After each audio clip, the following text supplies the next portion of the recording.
সালটা ছিল 1857। পুরো ভারত জুড়ে সিপাহীরা এক বিদ্রোহ ঘোষণা করে দিল, যার নাম সিপাহী বিদ্রোহ। চাকরির পরীক্ষায় এই সিপাহী বিদ্রোহ থেকে বা মহাবিদ্রোহ থেকে প্রচুর প্রশ্ন আসে। তুমি যদি প্রিভিয়াস ইয়ার ঘেটে দেখো, রেল, এসএসসি, পুলিশ সমস্ত এক্সামে এই জায়গা থেকে প্রশ্ন দেয়।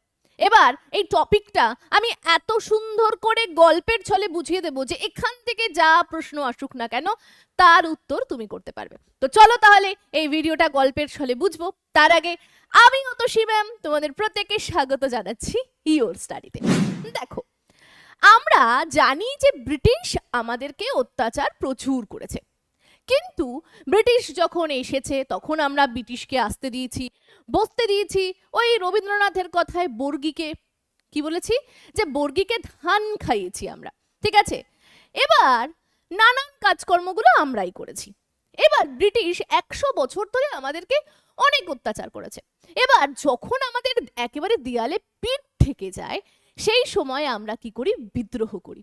ব্রিটিশ ঠিক ওই পাড়ার কাকিমা মাসিমাদের মতো কি করছিল জানো, আমাদের যাবতীয় বিষয়, সামাজিক, রাজনৈতিক সমস্ত বিষয়, ধার্মিক সমস্ত বিষয়ে ঢুকে ঢুকে নাক গলাচ্ছিল। যার ফলে কি হয়েছিল, আমরা ক্ষেপে গিয়েছিলাম, যার ফলে আমরা 100 বছর পর এই বিদ্রোহের সূত্রপাত করেছিলাম। যদি বলি এই বিদ্রোহটা ছিল একটা সিপাহী বিদ্রোহ, মূলত একটা বন্দুককে নিয়ে হয়েছিল বিদ্রোহ, কিন্তু এই বিদ্রোহের পিছনে ছিল আরো অনেক কারণ। তো চলো সেই কারণগুলো আগে জেনে নিই, তারপরে এই সিপাহী বিদ্রোহটা কেন হলো সেই বিষয়গুলো আমরা ডিটেলসে বিশ্লেষণ করে বুঝবো। দেখো, আমরা প্রথমে যদি রাজনৈতিক দিক আর প্রশাসনিক দিকে যাই, আমরা জানি যে বিভিন্ন এই লর্ড ওয়েলেসলি বলো, এরা বিভিন্ন ভাইসরয় এরা ভারতে এসেছে, ঠিক আছে। এবার ভারতে আসার পর ভারতে না বিভিন্ন রকম সন্ধি এনেছে, কি করার জন্য, ভারতকে চুষে নেওয়ার জন্য। আমরা দেখলাম লর্ড ওয়েলেসলি ভারতে এলো, এসে সহায়ক সন্ধি মানুষের মধ্যে ছড়িয়ে দিল। এবার সহায়ক সন্ধিটা কি, দেখো সহায়ক সন্ধি মানে, আচ্ছা কোনো এক জমিদারকে বললো, দেখো তোমার কাছে তো সেনাবাহিনী বেশি নেই, তো তোমাকে আমি সব দিক থেকে প্রোটেক্ট করব, আমার যেসব সেনারা রয়েছে তোমাকে প্রোটেক্ট করবে, তুমি তার বদলে আমাকে কিছু টাকা দিও। মানে সহায়ক, মানে সহায়তা মারফত সহায়ক একটা সন্ধি করে নিল। এবার ব্রিটিশদের তো অন্যদিকে মন ছিল যে জমিদাররা ভাবছে, বাহ আমাকে প্রোটেকশন করার জন্য পুলিশ ফোর্স পাবো, এটা তো ভালোই, খুব ভালো জিনিস, তার বদলে কিছু টাকা দিতে হলে দেব। কিন্তু ব্রিটিশের চাল ছিল অন্য। ব্রিটিশ ভাবছিল, এই যে পুলিশগুলোকে পাঠাচ্ছি, তোমার ওখানে আদব কানুন কায়দা কিভাবে কাজ হচ্ছে সব এরা বুঝে নেবে, সেই অনুযায়ী কাজ হবে। ঠিক তাই হলো। আস্তে আস্তে আমরা দেখলাম এই সহায়ক সন্ধির আন্ডারে চলে আসতে শুরু করলো কে, হায়দ্রাবাদের নিজাম। প্রত্যেকটা জায়গা থেকে প্রশ্ন দেয়, কারা কারা এলো, হায়দ্রাবাদের নিজাম। তারপরে পুরো সাল দিয়ে দিয়ে মেনশন করে দিয়েছি, হায়দ্রাবাদের নিজাম, মাইশোর, অবোধ, পেশোয়ার, সিন্ধিয়া সবাই আস্তে আস্তে আস্তে এই সহায়ক সন্ধিতে যুক্ত হয়ে গেল। এরপরে ডালহৌসি এলো, সে কি করলো, দেখলো এইভাবে হরপ মানে ব্রিটিশদের বা ভারতীয়দের থেকে না চোষাটা একটু কম হয়ে যাচ্ছে, একটু বেশি করে চুষতে হবে। কি করলো, হরপ নীতি নিয়ে এলো। হরপ নীতি কি, ধরো যে রাজার পুত্র সন্তান নেই, ধরো কোনো রাজার কন্যা সন্তান রয়েছে, তাহলে সেই রাজাকে বলবে, তোমার ওই রাজত্ব, তোমার যদি কোনো রকম সন্তান পুত্র সন্তান না থাকে, তাহলে তোমার বংশের প্রদীপ যদি না থাকে, তোমার সেই বংশটা সম্পূর্ণ আমাদের হয়ে যাবে, আমরা সেটাকে হরপ করব। এবার আমাদের যে সমস্ত রাজারা ছিল তারা না ভাবলো যে কেন, এটা আবার কি নিয়ম, আমাদের জায়গা তোমরা কেন হরপ করবে বাবা, কিন্তু এটাই নিয়ম হয়ে গেল।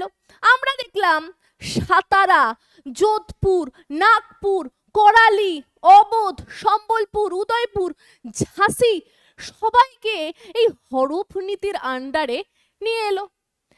এবার এই যে ছোট ছোট সামাজিক কাজগুলো ঘটছে, যার ফলে সমাজের মানুষেরা ক্ষিপ্ত হয়ে উঠছে ব্রিটিশের প্রতি, একের পর এক একের পর এক একটার পর এক একটার পর এক চলতেই আছে। এবার ব্রিটিশরা এত বদমাশ, আমাদের যে সমস্ত মুঘল বাদশারা ছিল তাদেরকে একেবারে সম্মান করতো না, মানে ভারতীয় কাউকেই করতো না, মুঘল বাদশাদেরও একদম সম্মান করতো না। কি করলো, যখন তখন লালকেল্লা নিয়ে নিচ্ছে, দিল্লি অধিকার করে নিচ্ছে, বলছে হুস হুস ফুটফুট যা তোরা, এই জায়গা আমাদের। বাঙালিদের কাওয়ার্ড বলছে, মুসলিমদের বেঈমান বলছে, যা ইচ্ছা তাই করছে। এবার তুমি যদি কারোর বাড়িতে ঢুকে, ভারত তো আমাদের বাড়ি, ধরো তোমার বাড়িতে কেউ এসছে, এসে তোমাকে বলছে লকারটা খোল টাকা নেব, তোমাকে সে সম্মানই করছে না, পাত্তাই দিচ্ছে না, তোমার কেমন লাগবে? ঠিক সেরকম হয়েছিল ভারতীয়দের, তাই করছিল আমাদের মুঘল সত্তা বা মুঘল রাজাদের সাথে তাই করছিল। এবার এই ঘটনা যখন বেড়েই চলছে, একের পর এক বেড়েই চলছে, তখন মানুষের মনে, সবার মনে ক্ষোভ তৈরি হচ্ছে। এরপরে ব্রিটিশ ভাবলো চলো এইরকম ভাবে শোষণটা আরো একটু কম হয়ে যাচ্ছে, আরো শোষণ করি, বিভিন্ন আর্থিক প্রণালী নিয়ে আসি, রাজস্ব আদায় করার কিছু প্রণালী নিয়ে আসি। আচ্ছা, রাজস্ব বোঝাতে একটা বিষয় মাথায় এলো।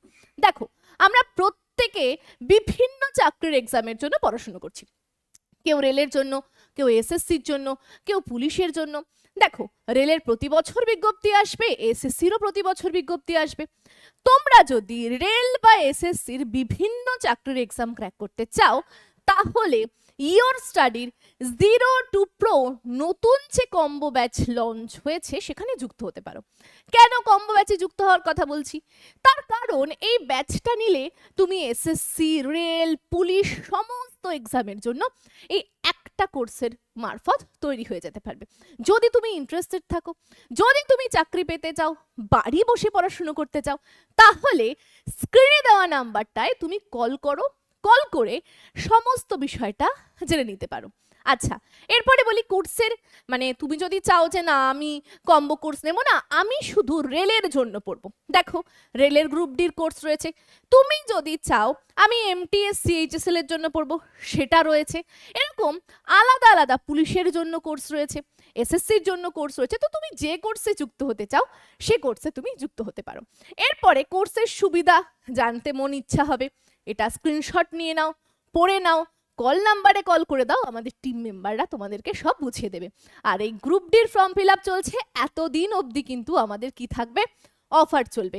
তো এই সুযোগ কেউ হাতছাড়া করো না, গ্রুপ ডির নতুন ব্যাচে যুক্ত হয়ে যাও। আমাদের যেসব ছাত্রছাত্রীরা চাকরি পাচ্ছে, তাদের ভিডিও যাচ্ছে, তাদের কাছ থেকে শোনো তারা কিভাবে পড়াশুনো করেছে, পড়েছে এবং চাকরি পেয়েছে। তো চলো, আমরা যে বিষয় নিয়ে আলোচনা করছিলাম সেটা হচ্ছে আর্থিক কারণ। এবার আর্থিকভাবে ভারতকে আরো চুষতে হবে, ওই টাকা পয়সায় পোষাচ্ছে না, বিভিন্ন রাজস্ব প্রণালী নিয়ে আসে। কি কি দেখো, বিভিন্ন জমিদারি প্রথা নিয়ে আসে, রাউতওয়ারি প্রথা নিয়ে আসে, মহলওয়ারি প্রথা নিয়ে আসে। আমাকে কমেন্ট সেকশনে জানাও, রাউতওয়ারি, মহলওয়ারি, সূর্যাস্ত আইন এগুলো কি? ছোট যখন ছিলে তখন নিশ্চয়ই পড়েছো। আমি আমার কোর্সের ক্লাসে ডিটেলসে ধরে ধরে ছাত্রছাত্রীদেরকে পুরো বুঝিয়েছি। এছাড়া এই যে প্রথাগুলো যেখান থেকে রাজস্ব ব্রিটিশ নিত, প্রচুর প্রচুর হারে রাজস্ব নিত, রাজস্ব যদি দিতে না পারতো তাহলে ঋণের জালে ভারতীয় মানুষদেরকে জড়াতো, জড়িয়ে তাদের থেকে প্রচুর টাকা নিত, তাদেরকে খাটাতো, বেগার খাটাতো এবং অকথ্য অত্যাচার করতো। তারপরেও তাদের শান্তি হচ্ছে না বাবা। এরা বলছে ধর এইটুকু টাকা ইনকাম, এইটুকু চুষে হবে, আরো চুষতে হবে। কি করলো? আমরা আমাদের ভারতের সুতির বস্ত্র, তোমরা প্রত্যেকেই জানো, আমি আমার ক্লাসগুলোতে পড়াই, কার্পাসের চাষ খুব ভালো হয়, তুলোর চাষ ভালো হয়। আমরা সুতির বস্ত্র খুব সুন্দরভাবে তৈরি করতাম, খাদির জিনিসপত্র তৈরি করতাম, রেশমের জিনিসপত্র তৈরি করতাম। যেহেতু আমাদের এখানে প্রচুর পরিমাণে কাঁচামাল পাওয়া যায়, ব্রিটিশ কি করলো, বলল এই তোরা এসব তৈরি ফৈরি কিছু করবি না, শোন তোরা আমাদেরকে কাঁচামাল খুব কম দামে দিবি, আমরা সেটা ব্রিটেনে নিয়ে যাব, নিয়ে গিয়ে কি করব, বেশ কারখানায় ভালো ভালো জামা কাপড় তৈরি করব কম দামে, সেগুলোকেই আবার এই ভারতেই বিক্রি করব। তাহলে ভারতে যারা সুতি বস্ত্র তৈরি করতো তাদের পেটে এক লাথি মারলো, আমাদেরকে কম টাকা দিয়ে আমাদেরকে কি করতো, কার্পাস চাষ করাতো, টাকা নিয়ে নিত। রাজস্ব না দিতে পারলে এমনি এমনি চাষ করো, সবটাই ওরা নিয়ে নেবে। এইভাবে মানুষকে আস্তে আস্তে আস্তে আস্তে কুড়ে কুড়ে কুড়ে খেতে খেতে মানুষের না একেবারে মাথাটাই চিবিয়ে শেষ করে দিয়েছিল।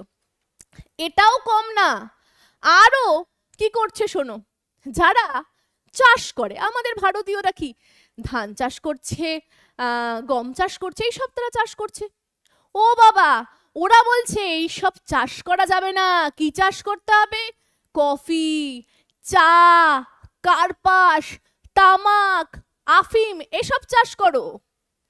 জোর করে আমাদের কৃষকদের দিয়ে এইসব ফসল ফলানো হতো, যার ফলে ওদের সুবিধার্থে এইসব চাষ করানোর ফলে কি হতো, ভারতের মানুষদের কি তৈরি হতো, একটা তাদের প্রতি না একটা বিতৃষ্ণা জন্মাতে শুরু করেছিল। এবার এই দিকগুলো তো একদিক গেল, ছোট ছোট ক্ষোভগুলো 100 বছর ধরে জন্মাচ্ছে। এরপরে সামাজিক দিক যদি বলি, ধার্মিক দিক যদি বলি, ভারতের সমাজ ব্যবস্থা আর ধার্মিক ব্যবস্থা অন্য হাজার দেশের তুলনায় অনেক বেটার। আমরা সব ধর্মের মানুষকে সম্মান দিতে পারি, দেশে আনতে পারি, বসাতে পারি, রাখতে পারি। তার নমুনা আমরা প্রত্যেকে দেখি। আমরা খুব সুন্দরভাবে মুসলিম, হিন্দু, খ্রিস্টান সব একসাথে বসবাস করি। এবার ব্রিটিশ বলল, আমরা দেখলাম 1813 চার্টার্ড অ্যাক্ট অনুযায়ী ভারতে মিশনারিদের ঢুকতে দেওয়া হলো। বলল কোনো হিন্দু ধর্ম চলবে না, কোনো মুসলিম ধর্ম চলবে না, সবাইকে।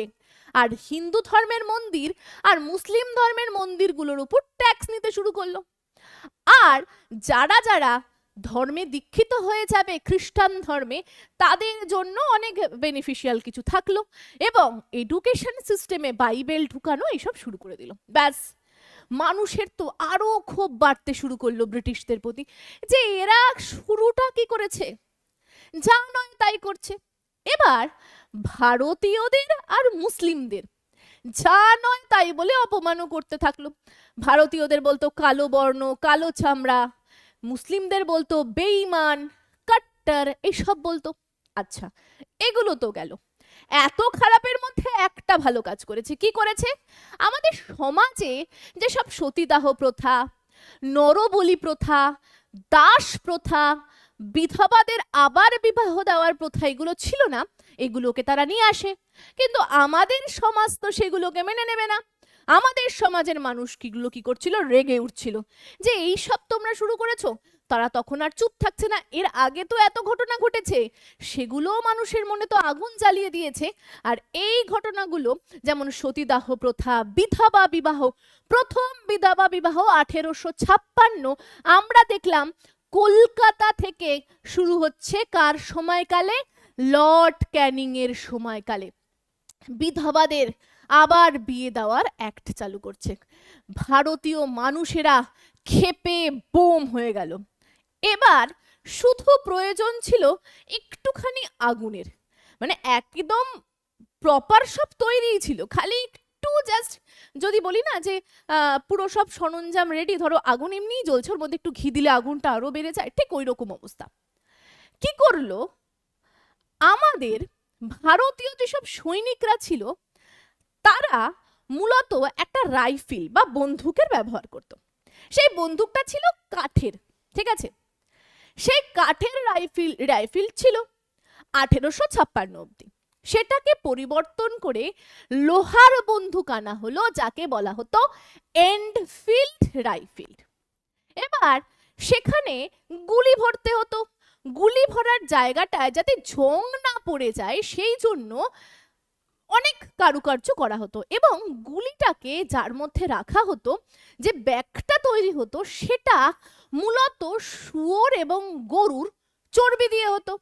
এবার সেটাকে দাঁত দিয়ে কেটে বন্দুকে পুরে গুলি মারতে হতো। এবার এই যে শুয়োর আর গরুর মাংস দিয়ে বা গরুর চর্বি দিয়ে তৈরি হতো, মুসলিম ধর্মের মানুষদের কাছে শুয়োর মানে একেবারেই আমরা বলতে পারি ব্যান। তারা যদি শুয়োর ছুঁয়েও যায়, তাদের ধর্ম মত অনুযায়ী তারা আবার শুদ্ধ হয়ে আসে। আর বাংলায় আমাদের হিন্দুদের তো আমরা তো গরুকে ভগবান হিসেবে মানি। সেক্ষেত্রে গরু আর শুয়োরের ব্যবহার ভারতীয় এবং মুসলিমদের প্রতি, বা মুসলিম যেসব সৈনিকরা ছিল তারা কি করলো, বিদ্রোহের আগুন তাদের ভিতর জ্বলে উঠলো। তারা বলল আমরা মানবো না, অনেক হয়েছে, এত দিন ধরে অত্যাচার সহ্য করে আসছি, এখন আমাদের ধর্ম ভঙ্গ করছে, যা নয় তাই করছে, আমরা আর মেনে নেব না। এবার এই যে গরু আর শুয়োরের চর্বি দিয়ে তৈরি হচ্ছে, এটাকে কি করে জানলো? আমরা এক বীর এক বীর সৈনিকের নাম শুনেছি, যিনি ব্যারাকপুরে ছিলেন। ব্যারাকপুর ছাউনির 34 নেটিভ ইনফেন্টারি সৈনিক ছিলেন। বেশ তাগড়াই ছিলেন, বেশ হৃষ্টপুষ্ট সুন্দর চেহারা। তিনি একদিন কাজ করতে করতে যেখানে ওই কার্তুজগুলো তৈরি হচ্ছে সেই ডিপার্টমেন্টে চলে গেছিলেন।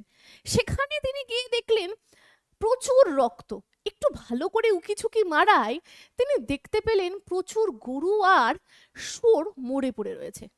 এবার তিনি দেখলেন এইরকম খাপে কিছু একটা ওই মানে গরু আর শুয়োরের চর্বিগুলোকে একসাথে মিশিয়ে গলিয়ে কিছু একটা এরকম টাইপের তৈরি করা হচ্ছে। তিনি হঠাৎ করে তার বন্দুকের যে গুলির থলেটা তুলে দেখলেন, এ বাবা, দুটো তো সেম দেখতে। তখন তিনি তো অবাক হয়ে গেলেন এবং ভয় পেয়ে গেলেন, এ বাবা, আমি তো মঙ্গল পাণ্ডে। পাণ্ডে মানে তিনি তার ধর্মের ভালো একটা পদে রয়েছেন, পণ্ডিত মানুষ, তাকে সবাই মানে। তাহলে তার ধর্ম ভ্রষ্ট হয়েছে, তিনি অনেকবার দাঁত দিয়ে কেটে গুলি ভরেছে। এই বিষয়টা দেখা মাত্রই তিনি কি করেন, তার ছাউনিতে ব্যারাকপুরে আসেন। আসার পর তিনি সবাইকে বিষয়টা জানায়। এবার তখন তার যে সমস্ত ব্যাটালিয়ন ক্যাপ্টেনরা ছিলেন তারা বলছেন, নাও গুলি করো মঙ্গল পাণ্ডে। মঙ্গল পাণ্ডে বলছে, না আমি গুলি করব না। বলছে, কেন গুলি করবে না? বলছে, এর মধ্যে তো গরু আর শুয়োরের চর্বি মেশানো রয়েছে। বলছে, না না, গরু আর শুয়োরের চর্বি মেশানো নেই, এটা তো একটা বাজে কথা। বলছে, আমি নিজের চোখে দেখেছি। এইবার যেই এই কথা বলেছে, ব্যাস তখন তো ক্যাপ্টেনের চক্ষু চড়ক গাছ। ক্যাপ্টেন কি করে, যা দেখেছো দেখেছো জোর করতে শুরু করে মঙ্গল পাণ্ডেকে, যে না, তোমরা কি করো, তুমি আর্মি হয়ে এসেছো, তুমি সিপাহী হয়ে এসেছো, তোমাকে কাজ করতে হবে, করো। অতিরিক্ত জড়াজড়ি করায় মঙ্গল পাণ্ডের মাথা খারাপ হয়ে যায়। বলে, তোমরা আমার ধর্ম নষ্ট করেছো, আমার বেঁচে থাকা মরে যাওয়া এক। এখন সমাজে কেউ আমাকে ছোবে না, সবাই আমাকে অচ্ছুত করে দেখবে। সেই সমাজে মানুষ এই সমস্ত জিনিসগুলো খুব মেনে চলতো। তারপরে তিনি কি করলেন, রাগের চোটে, দাঁড়া, ধর্ম নষ্ট করেছিস তো, বন্দুক বার করলো, দাঁত দিয়ে কেটে গুলি ভরলো, ঢায় ঢায় 2 ক্যাপ্টেনকে মেরে ফেললো, ব্যাস। এই খবর শোনা মাত্র ব্যারাকপুর ছাউনিতে একদম নীরবতা ছেয়ে গেল। আর ব্রিটিশ কি ছাড়বে, মঙ্গল পাণ্ডেকে ধরলো। 8ই এপ্রিল 1857 সবার সামনে মঙ্গল পাণ্ডেকে ফাঁসি দিয়ে দিল। ভাবলো ভারতীয় সিপাহীরা ভয় পেয়ে যাবে, কিন্তু হলো তার উল্টোটা। মানুষ তো দেখছিল এতদিন ধরে আমরা এত অত্যাচার সহ্য করেছি, এখনো যদি প্রতিবাদ না করি তাহলে অনেক দূর জলটা গড়িয়ে যাবে। তাই ভারতীয় সৈনিকরা শুরু করলো বিদ্রোহ। আমরা দেখলাম ব্যারাকপুরের পর মিরাট, উত্তরপ্রদেশের 24শে এপ্রিল, ডেটটা লিখে রাখো, প্রচুর প্রশ্ন দেয়, একটু পরে প্রশ্ন করাচ্ছি।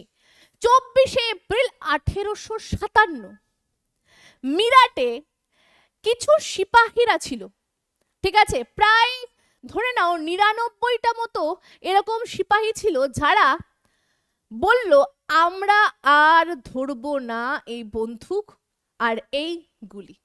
ব্যাস, তাদের উপরও অত্যাচার শুরু হলো। কি করলো, ওই 99 জনের মধ্যে 45 জনকে সারা জীবন কারাগারে থাকার শাস্তি দিয়ে দিল।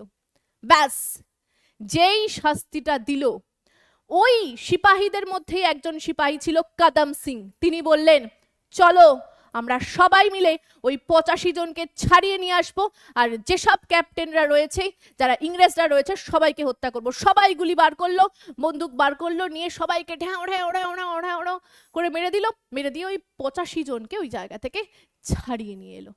এরপরে তারা বলল, 10ই মে 1857 আমরা বিদ্রোহ ঘোষণা করলাম, পুরো দেশের সিপাহীরা বিদ্রোহ করবে। তবে এখানে একটা কথা বলি, এই 10 তারিখের হওয়ার কথাটা ছিল না, ছিল 30শে মে।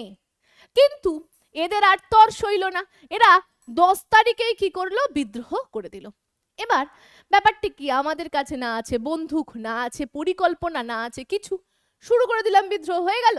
একটা বিদ্রোহ সফল হওয়ার পিছনে অনেকগুলো কারণ থাকে, সবাইকে একত্রিত করা, এই ডিপার্টমেন্টের দায়িত্ব নেবে, ওই ডিপার্টমেন্টের দায়িত্ব নেবে, একটা রণপরিকল্পনা থাকা দরকার। যেমন চাকরির ছেলে মেয়েদের কাছে, ধরো তুমি পরীক্ষা দিতে গেছো, কিছুই জানো না, তাহলে তুমি কি ফেল তো করবেই।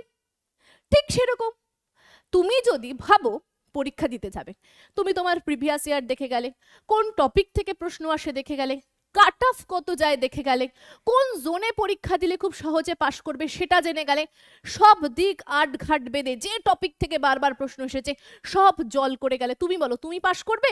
আর কিছুই জানে না সে পাশ করবে? অবভিয়াসলি যে এত রণকৌশল করে গেছে সেই পাশ করবে। ঠিক সিমিলারলি এই যুদ্ধটাও তাই হয়েছে।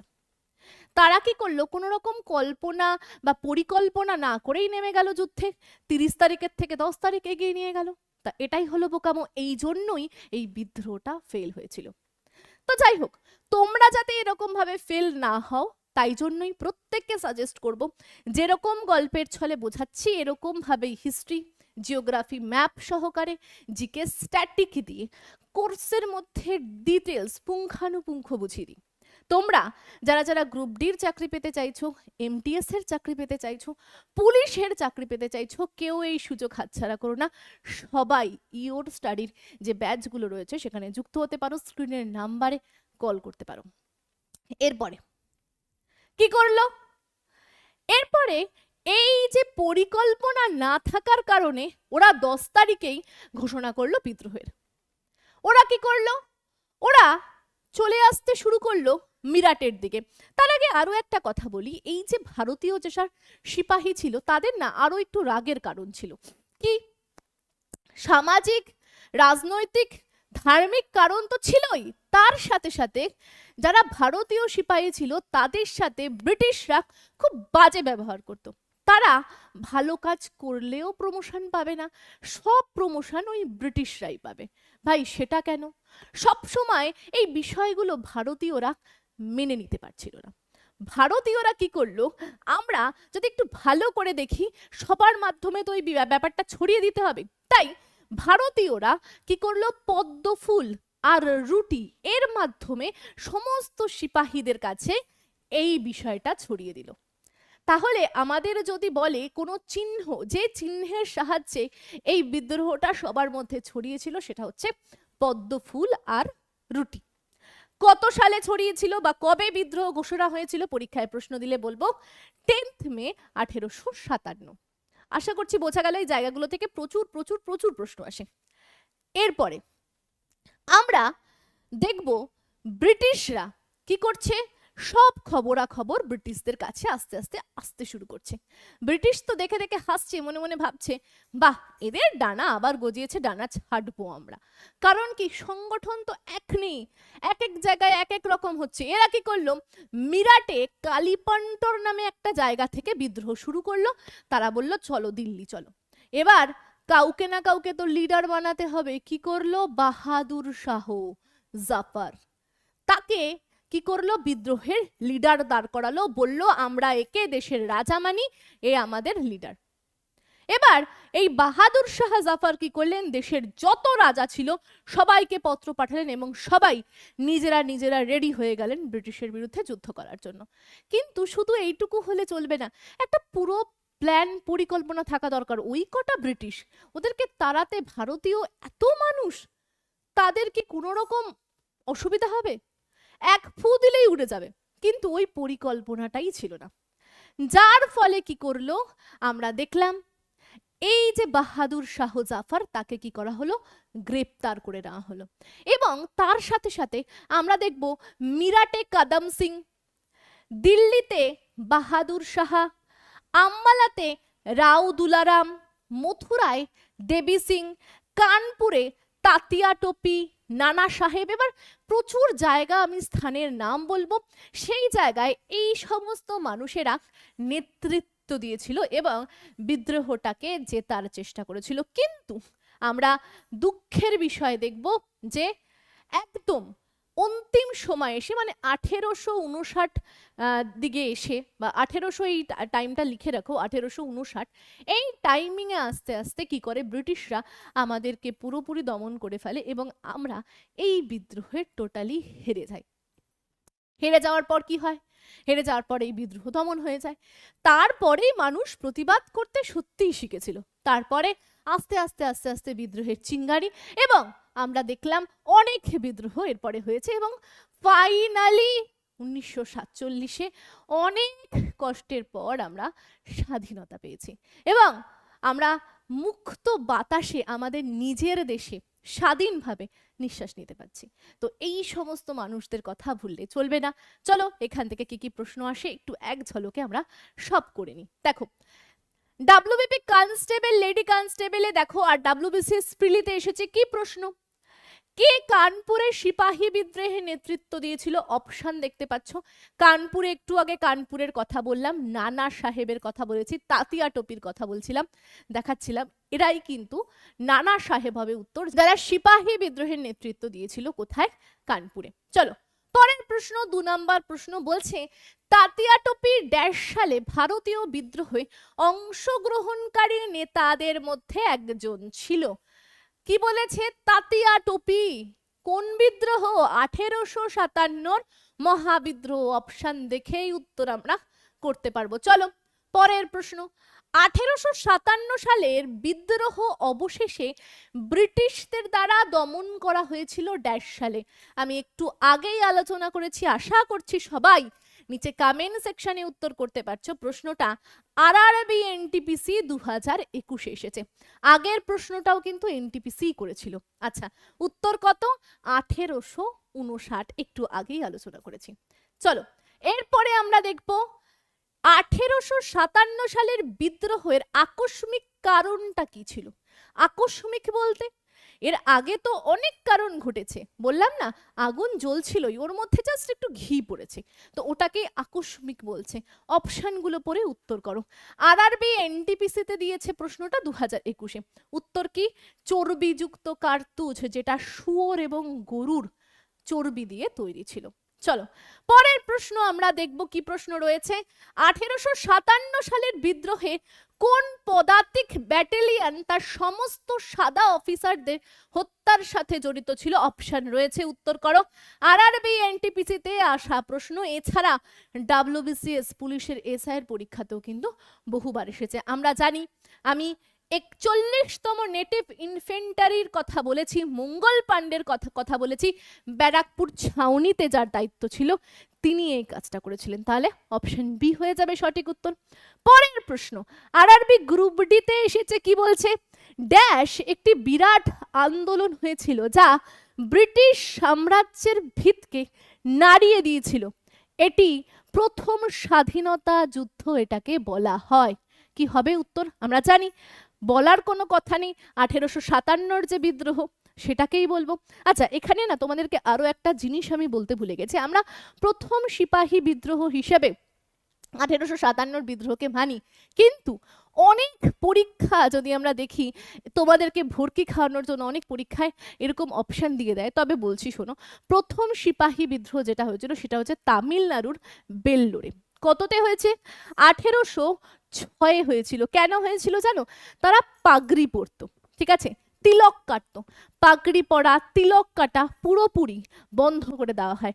বন্ধ করে কি বলে? লেদারের টুপি পরতে।